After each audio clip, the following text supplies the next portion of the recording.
The Adventures of Tintin by Hergé, dramatized by Simon Eastwood. 2. The Secret of the Unicorn. To the editor, from Tintin, famous boy reporter. Subject, clues to missing treasure. Little did I suspect that the model ship I bought for my friend, Captain Haddock, would hold the secret to the whereabouts of missing treasure, and that I would have to confront those who would do anything to stop me from finding it. An alarming rise in the number of pickpockets have been reported in the past few weeks.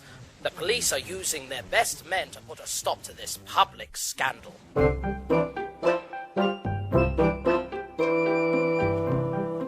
Eyes peeled, Thompson. We must catch these fiendish crooks. Quite right, Thompson. As guardians of public order, we must bring these crooks to books. I say, look, crooks, gadzooks, no, Tintin. I say. Snowy? Snowy? All right. If you could hear me speak, I could tell you I was trying to have a peaceful scratch. Look, on that stall, Snowy, isn't that a fine ship? I'd prefer it if it was a bone. It really is a beauty. I've a good mind to buy it for Captain Haddock. Tintin. Why, it's the Thompson twins. What are you doing here? Looking for bargains? Highly confidential. Special operations. Pickpockets, to be precise. Mum's the word. How much for those walking sticks, my good man? £5 for the lot, mate. £4, £3.50. All right, £4.50, but I'm robbing myself. See, we've always got to haggle a bit in this market. Take my money, my good man. My wallet's been stolen. Oh, surprise. But that's absurd. You must have left it at home. Or perhaps you've lost it. Lost it? No, I'm sure someone's stolen it. Here, hold these sticks. I'll pay. Oh, I say, mine's gone too. Now there's a coincidence. Really should take more care, Thompson. Be precise. Here, let me pay for them. Oh, thanks very much, Tintin. We'll pay you back tomorrow. Indeed we will. We're going to find a policeman straight away. Goodbye. Goodbye. What a pair. Now, could you tell me how much this ship is, please? £15. It's a unique specimen. £10. Done. Yours for a tenner. How much is that ship? Oh, sorry, mate. I've just sold it to this young gentleman. Well, I'll buy it from you. I'm sorry, but it's not for sale. Well, how much did you pay? I'll give you double for it. Thanks, but I'm keeping it. You can't refuse £30. I'm sorry. 40. No. £50. 50, I'll have it back. 50? Look here, I want to give this to a friend of mine. I'm not selling it, so please don't pester me anymore. Come on, Snowy, let's go home.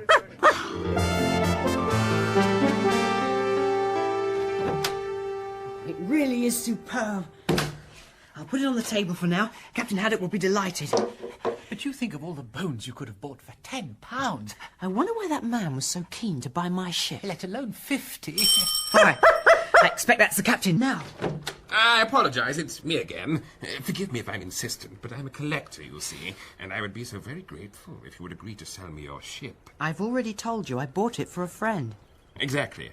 Now, I have other ships, just as good as yours, and we could exchange them so that your friend... Please, it's no good. Don't go on. I'm keeping it. Very well, but I think you're making a big mistake. Perhaps you'll change your mind. I shouldn't count on it. Well, I shall hope. I feel sure our paths will cross again. That's as maybe. For now, though, goodbye, sir. Snowy, what have you done? You've knocked it to the ground. I was just trying to get a closer look. The mast's broken. How many times have I told you not to climb on the table? Sorry. Oh, this time it must be the captain. Avast there, Tintin, sporting that lumber back from the Black Isle. How are you? Hello, Captain Haddock. How wonderful to see you. Come on in. I've got a surprise for you over here. Tintin, what a magnificent ship. And thundering typhoons. Where did you find it? In the Old Street Market. Why? What a remarkable coincidence. Imagine... No, come with me, back to my place. Then you'll see.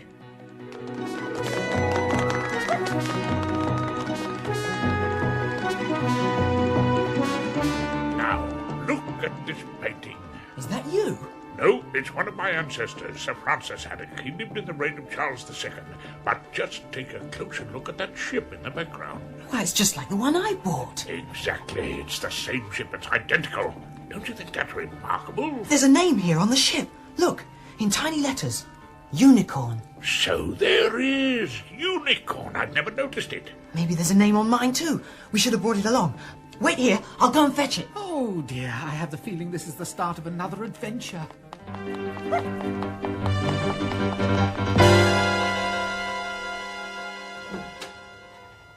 Great snakes! The place has been ransacked! The gangsters! What have they done to my books? Certainly haven't been reading them. And the unicorn! Look, Snowy, it's been smashed to pieces, but why and by whom? Hold on, I'll just get my crystal ball out. Very queer thieves. They haven't taken a thing. They've only searched the place. I wonder what they were looking for. Anyway, it's getting late. We'll see Captain Haddock tomorrow. I'll clear up in the morning. Let's go to bed.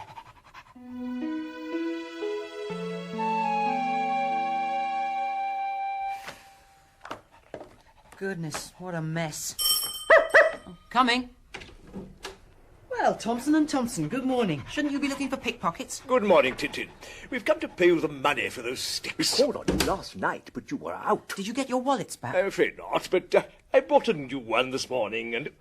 Goodness gracious! I've been robbed again! I would never have guessed. Why, mine's gone too. You don't say. Great Scotland Yard! That man we met last night outside Tintin's door. I remember now. He bumped into me. Bumped into me too. What was he like? Quite tall, coarse features, black hair, small black moustache. To be precise, a scoundrel. That's him! The man who tried to buy the unicorn off me. Guilty. To be precise. Let's nail the bounder. But he couldn't have stolen your wallets last night, gentlemen. You only bought them this morning. Yes, there's something in what you say. Miserable thieves, a brand new wallet. Come along, Thompson. We must find a policeman. Watch out for the step. Oh, too late. He's right. We must report this at once. Yes, watch out for the... Oh, too late again. Hey, Thompson, wait for me. Poor old Thompsons. They do have rotten luck. Oh, well.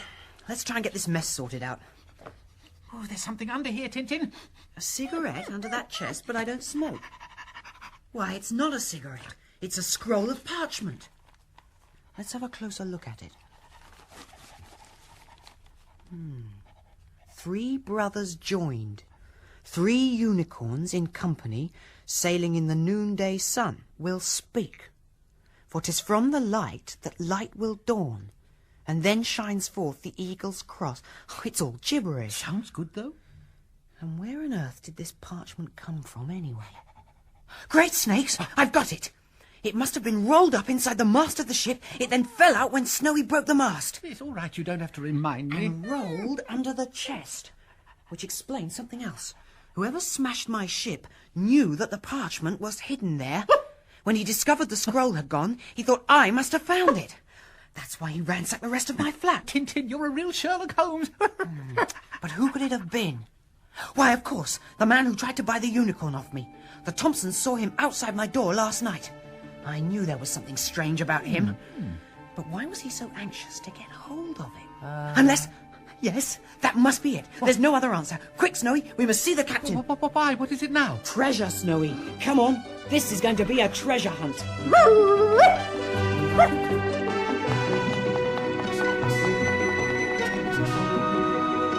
Captain? Captain, it's Tintin. Avast, you dogs! Sea cucumbers, baboons, buccaneers, filibusters, bagpipers, gallows fodder! Oh, dear, is that a few to drink? Calm yourself, Captain. We won! That's got 'em on the run! Yo-ho-ho, and a bottle of rum! What's all this play acting for? Why the costume? This isn't play acting. Come in and you'll understand. Now then, you see that man in the painting? Yes, Sir Francis Haddock. What about him? Sir Francis, one of the West Country Haddocks. Oh. Well, last night, when I was thinking about this strange business of the ships, I suddenly remembered that up in the attic I had an old sea chest belonging to my ancestor. In the chest I found this hat and cutlass, and also... I know! Treasure! Or a treasure map. No, not treasure. Old manuscripts. Look! I started reading them yesterday evening and read all night. I was still reading when you came in. That's why you found me a little overexcited. But what a story! Just listen to this. Why doesn't he take that silly hat off? It is the year 1676. The Unicorn, a valiant ship of King Charles II's fleet, under the command of Sir Francis Haddock, has left Barbados in the West Indies and set sail for home.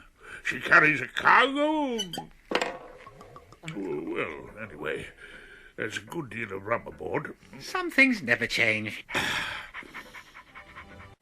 2 days at sea, a good stiff breeze, and the Unicorn is reaching on the starboard deck. Suddenly, there's a hail aloft. Sail on the port quarter! Sail on the port quarter! Sail on the port quarter! A pirate ship cuts across the Unicorn's bows. Sir Francis reacts immediately. Ready about! Let go the braces! Beat the quarters! Gunners, fire at seamen!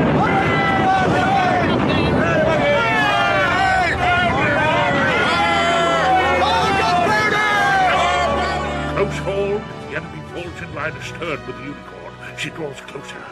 Then suddenly, not more than half a cable's length away, she slips from under the Unicorn's poop.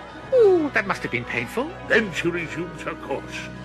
The two ships are now alongside. The boarders prepare for action. Grappling irons are hurled from the enemy ship. With hideous yells, the pirates scream aboard the Unicorn. A mighty battle ensues. Single-handedly, Sir Francis manages to slay a dozen pirates. Take that, you swab! And use that! Finally, he's overcome. You'll pay for that!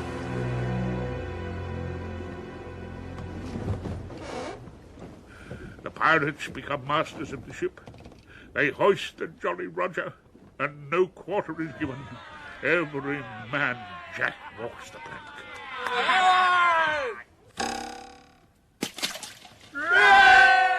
And Sir Francis? Sir Francis, yes. When he comes round, he finds himself securely lashed to his own mast. Oh, he suffers terribly. From torture, of course. No, from thirst. Oh, poor man, how he suffered. Then a man approaches him wearing a crimson cloak embroidered with a skull. He is the pirate chief. He comes nearer, his breath reeking of rum. Regard me well, dog. I am Red Rackham. And I am Sir Francis Haddock. Listen to me. More than half my crew are dead or wounded. My ship is foundering, damaged by your cannon fire. She's sinking. So my men are transferring to this ship the booty we captured from a Spaniard 3 days ago. And what booty! Diamonds worth more than 6 times a king's ransom. Did you come here just to tell me that? No, that's not why I came. I came to tell you that those who annoy me pay dearly for their folly. Tomorrow morning I shall hand you over to my crew. I spit on you, scum. That's as maybe. But that flock of lambs know just how to administer a lingering death.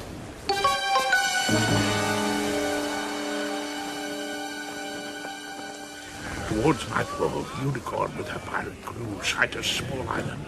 She drops anchor in a sheltered cove.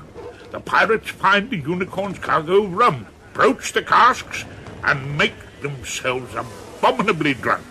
Like that.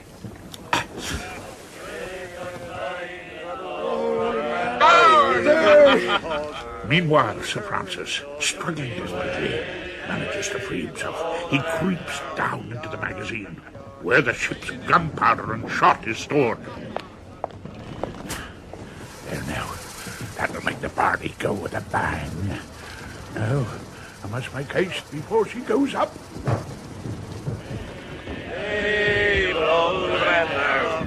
Sir Francis slips over the side of the Unicorn and to the Jolly Roger's jolly boat. The last sounds he hears from the Unicorn come from 2 drunken pirates. Just look at that jolly boat over there. It's going away. You're drunk, you are. Then it's all over.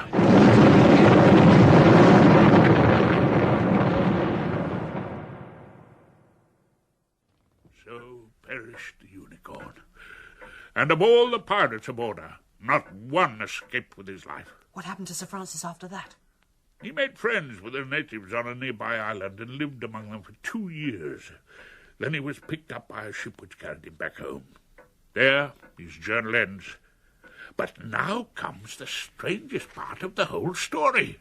You mean it can get stranger? On the last page of the manuscript is a sort of will, in which he bequeaths to each of his 3 sons a model, built and rigged by himself, a model of the very ship he once blew up rather than leave it to the pirates.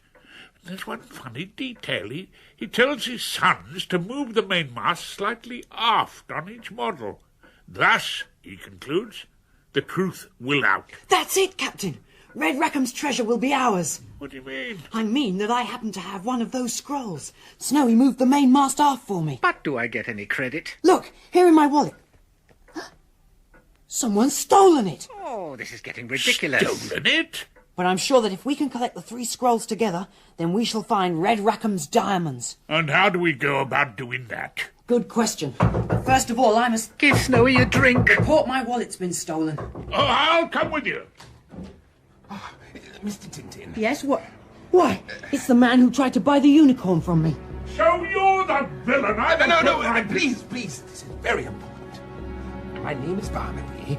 I'd like a word with you, Mr. Tintin. But not here, if you don't mind. It would be quieter inside. All right, but...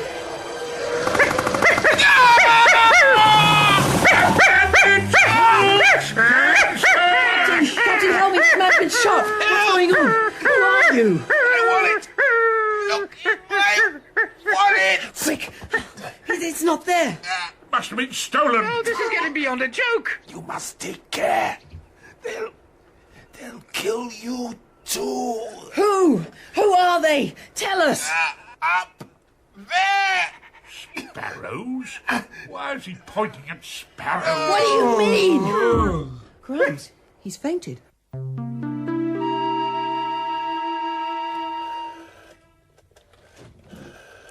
Ah, good morning, Captain. Come in. I'm just telephoning the hospital for news of the wounded man. That's no good. He's dead. Hello, is that the house surgeon? This is Tintin. Still unconscious? What? Is there any hope? A little? Oh, yes, thank you. Goodbye. But look here. It says in the paper that he's dead. Yes, the papers were told he died. That's so the crooks will believe he didn't give them away, so they won't be on their guard. Ah, fiendishly clever. But I wonder what the poor chap meant pointing at those sparrows. Perhaps he wasn't feeling too chubby. I don't know, Captain. It's all very mysterious. To be precise, very mysterious, as the Thompsons would say. Hello? Ah, we were just talking about you. Yes? Yes? What? It's amazing. I'll come at once. Come with me, Captain. We're off to the police station. What for? The Thompsons have found my wallet. There's no mistake. It's mine, all right. He had 7 in his pockets. The day's takings, no doubt. Here's the parchment from the unicorn's mast. Look, Captain. Splendid. Oh, if only our injured man's wallet had been found. Tell me, how did you manage to catch the thief? Catch him? Well, to be quite honest, we only managed to catch his morning coat. You see, I was attached to my wallet via an elastic band, so when he snatched the wallet, he took me with him. Unfortunately, when we grabbed him, he slipped out of his coat. To be precise, he gave us the slip. Look at this label. It's got a number on it. That means the coat has been to the cleaners recently. Goodness, you're right. So, to find the thief's name and address, we've only got to trace the cleaners who use this label. Quick, we'll start hunting, to be precise, at once.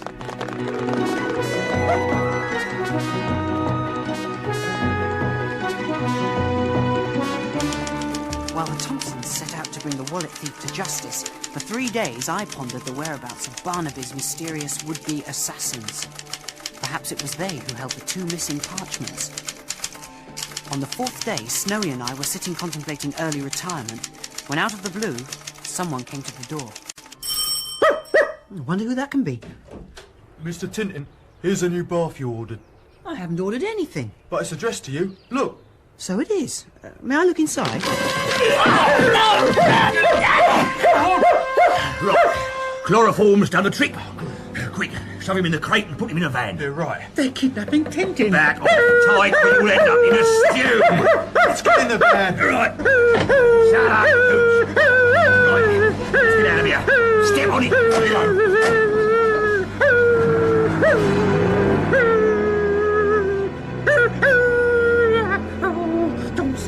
get rid of me that easily, you thugs. Don't worry, Tintin. I'll save you. Tintin! Tintin! Tintin! Wake up, Tintin. Wake up. Where am I? In the cellars. I wasn't dreaming. Someone spoke. Yes. Can you see the speaking tube? Who are you and what do you want with me? You must allow me to remain anonymous. I want to know where you have hidden the 2 parchments Barnaby stole from me. Me? But I never had more than one. Come on now, be sensible. I'd collected 2 of the 3 scrolls, but that traitor Barnaby, whose job it was to find the 3rd, decided to take them from me and see if you would offer him a better deal than I had. I now have the one that you found. Where are the other 2? How should I know? In Barnaby's wallet, probably, which was stolen. Come, you'll have to do better than that. I'll give you 2 hours to tell me where you hid those scrolls. But I tell you... Hello? Oh, he's cut off, the gangster. How do I get out of this one? Hang on, Tintin. I'm coming to the rescue. That's the trouble with being a dog. You can't hitch your lift.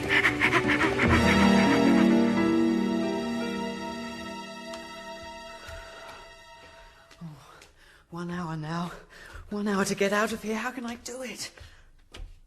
I wonder if I could use this fallen beam as a battering ram against the wall. First, I'd better block up the speaking tube with my handkerchief. Then no one will hear any noises I may make. Now, if I knot these sheets and blankets together, tie one end to the beam, and loop the other end through that iron ring in the ceiling, I might just have a chance.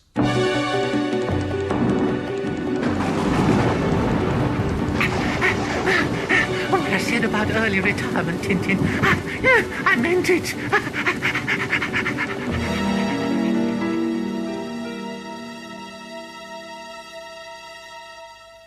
Don't worry, George. He'll talk. Did you hear that, Max? Yes, a muffled thud. Shook the whole house. Egad, there it is again. That's odd. Sounded as if it came from the cellars. By thunder, it must be Tintin. Come on, George. We'll see what's happening.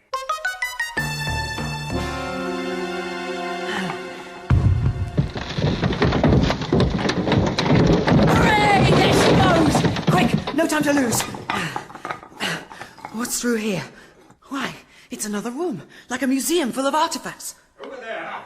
By thunder, he's rammed a hole for the wall. Oh no, they're onto me. I'll have to hide.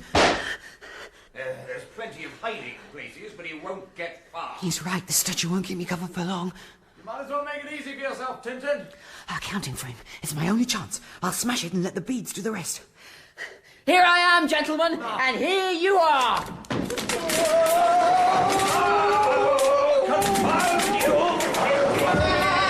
Now, back through the wall. I'm in luck. They left the door open, and the keys are still in it. And now, tough guys, it's your turn to be locked in. Now to find some assistance.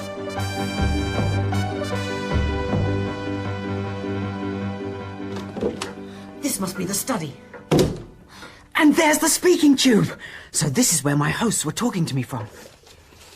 What's this letter? Messrs. M and G Bird, antique dealers, Marlinspike Hall, Marlinshire. Bird! Now I see what Barnaby meant when he was pointing at the birds. He was giving us the name of his attackers. I must ring up the captain. Come on, Captain, come on. Excuse me, sir. I'm Nestor, butler to Mr. Bird. May I ask what you're doing here? I'm Mr. Bird's new secretary. Didn't you know? No, I didn't. Captain Haddock speaking. Captain, it's Tintin. Tintin, where are you? Hello, Nestor. A young ruffian has broken into the house. The speaking tube. Stop him. Don't let him get away. Hello, Captain. I'm at Marlinspike Hall. Bring the police. In Greece? Not in Greece, in Marlinspike Hall. Stop that telephone! What's going on? Starling's bite? Marlinspike, Captain. Marlinspike Hall. Robert! Martin's bite? I'm sorry about this, sir, but take that! What the devil's going on? Thunder and typhoon. What's going on, Tintin?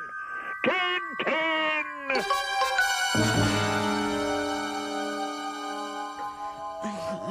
At last our friend is coming round. Up you get, young man. We are going for a little walk. I tell you, I don't have the parchments. You'll see about that. And I don't have to tell you. One false move and I'll shoot you like a dog. You're barking up the wrong tree. Don't use my name in vain.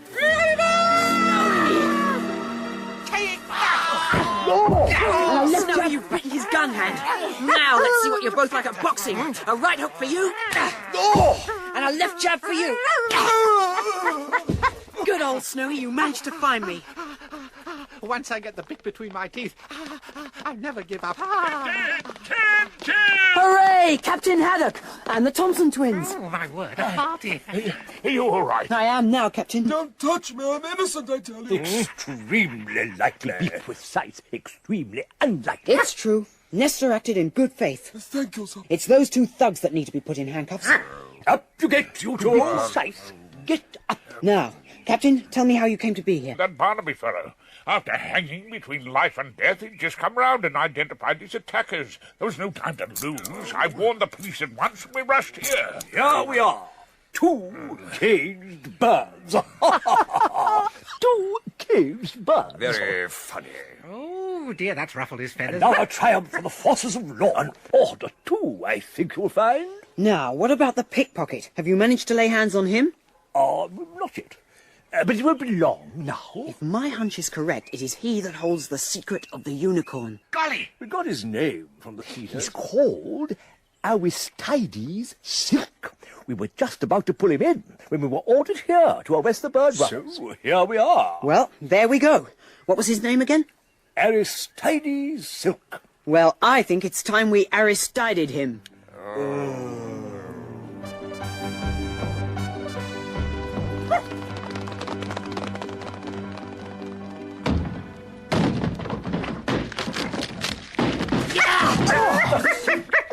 We arrest you in the name of the law. Arrest me? Yes. I'm sorry to interrupt you, Mr. Silk, but could you explain the meaning of this vast collection of wallets? Yes, well, you see, it's something stronger than me. I adore wallets. Oh, same with me and Bones. Incredible. They're in alphabetical order with the owner's name on them. I wonder if by some incredible coincidence under the letter B... Hooray! Property of Barnaby, pinched on the 1st of May. Goodness gracious. This belongs to me. Property of Thompson. And this one's yours. Property of Thompson. Property of Thompson. Thompson. Property of Thompson. Property of Thompson. Red Rackham's treasure is ours. Yeah, it's easy enough to say. Red Rackham's treasure is ours. Yes, you're right, Captain. 3 brothers joined. Of course. I've got it. What? The message is right when it says that it's from light that light will dawn.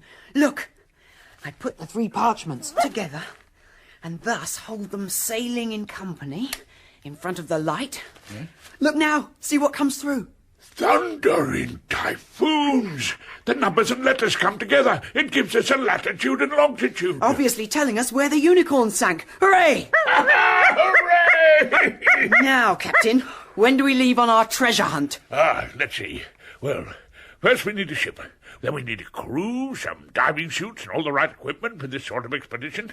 Rum, whiskey... And then Red Rackham's treasure will be ours.